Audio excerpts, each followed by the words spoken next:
Hello, I'm Simon Fairbanks and I'm one of the writers taking part in the 10 to 1 writing project. My character is Mungo Joey the clown, and I've been asked to read out a short chapter from the finished novel, which is known as Circ, the Romanian word for circus. So now I'm going to read out that chapter.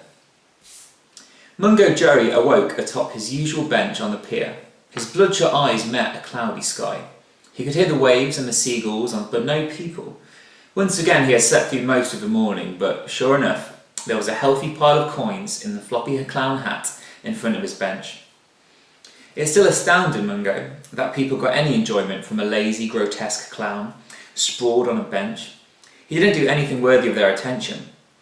He just lay there in full clown garb, eating junk food, drinking wonky donkey, and ignoring the passers-by.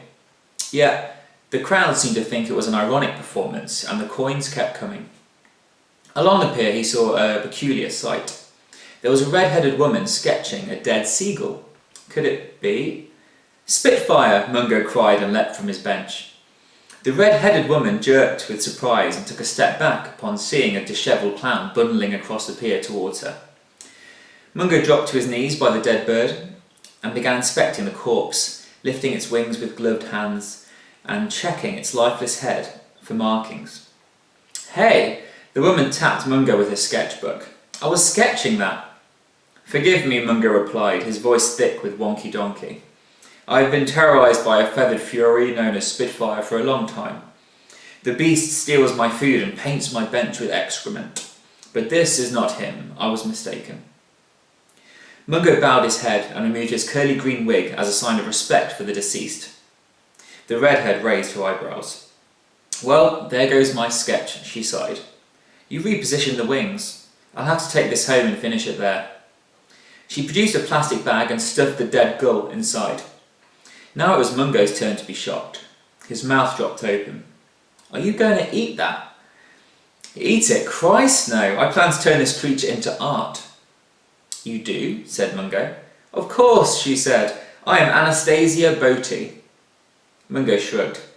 "Perhaps my name does not carry much recognition in the circus community," Anastasia said. "I have a following in London. I was shortlisted for the Turner Prize." "Well, you're a long way from London," Mungo said. "Maybe you should leave the bird here." "So its carcass can be picked over by its friends? My plan for its remains will be a lot more fitting. Anyway, you have yet to tell me your name." Mungo felt the need to justify himself. After all, he was an artist of sorts, and felt an ego rising under his face paint. "I am Mungo Joey, classically trained clown and resident attraction on the pier." Anastasia smiled politely. "I have a following in Skegness," Mungo added. "I don't doubt it," Anastasia said and pocketed her charcoals. "Well, good talk, but now I have work to do." She started to leave, plastic bag in hand, but then stopped. She fixed Mungo with an intense stare, one that only an observational artist could conjure. Mungo winced as she looked him up and down, taking in every aspect of his appearance. The donut crumbs on his spotted jacket, the makeup cracked around his crow-footed eyes, the receding hair underneath his threadbare wig, and the sad, world-weary eyes. "People normally throw coins in my hat when they stare for that long," said Mungo. Anastasia looked thoughtful and edged towards him. "Sorry, it's just I specialise in decay and despair. Maybe I should sketch you." Mungo blinked. "Pardon?"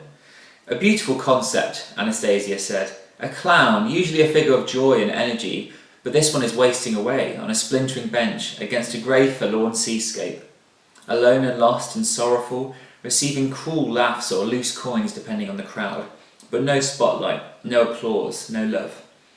Mungo shrivelled at the autopsy of his character. Of course, she had captured him perfectly. Anyone that comfortable with a dead bird was always going to be well practised at sticking in the scalpel and dissecting a life. However, his hurt was outweighed by the fear of being the centre of an art project. He didn't want widespread recognition. His curious brand of popularity on the pier was one thing. It earned him enough coins for candy and chips, and that was all he needed. But this award-winning artist might make him into a media sensation. Didn't she say something about the Turner Prize? He couldn't go back to the spotlight. How could he be a circus of one if people were flooding into his big top to see the clown from the paintings? Anastasia edged closer, reaching for her charcoals once more. "Please," Mungo began. But then a blue light on the beach caught both of their attention. There were several people and police vehicles parked on the sand, and a white-suited forensic team had just arrived. Mungo had seen a much bigger version of this scene 12 years ago when Circus Romero burned down. He knew what it meant: a dead body. Anastasia's attention had also been redirected. A dead body apparently held more fascination than a dead bird, or an over-the-hill clown. She walked down towards the beach, the sketchbook poised in her hands and the plastic bag dangling from her arm. The forgotten cadaver of the gull bumped against her side with each step. Mungo breathed a sigh of relief. He was left alone on the pier. Loneliness had been his blanket for the past 12 years, and it was comforting.